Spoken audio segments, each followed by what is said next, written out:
The year was 1287.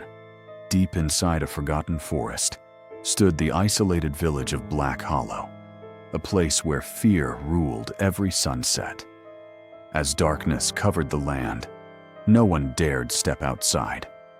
The villagers believed an ancient witch lived beyond the trees, watching every house from the shadows. Children were warned never to speak her name.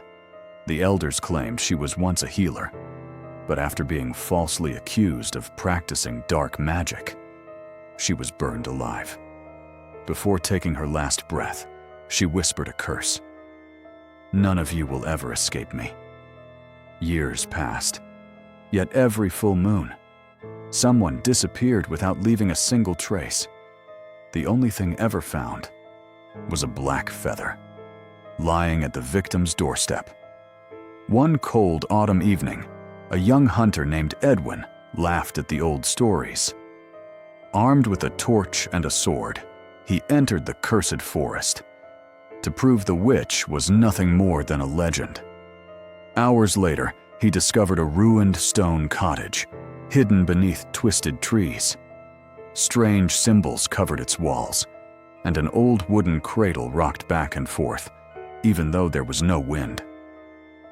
Then, he heard a woman's voice whisper behind him, "You've finally come." Edwin turned.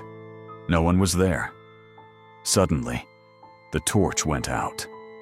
The forest became silent. A pair of glowing white eyes appeared in the darkness. The witch slowly stepped forward.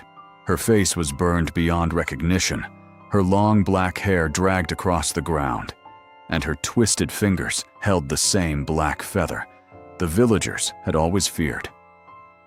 Edwin raised his sword, but it slipped from his shaking hands. The witch smiled. "Your village stole my life. Now, I will take yours." The next morning, the villagers searched the forest. They found Edwin's sword, his footprints, and one fresh black feather. Edwin was never seen again. From that day onward, every traveler who passed through Black Hollow vanished before sunrise. Some say, if you walk through an ancient forest at midnight and hear someone whisper your name, never answer, because the village witch is still searching for her next soul.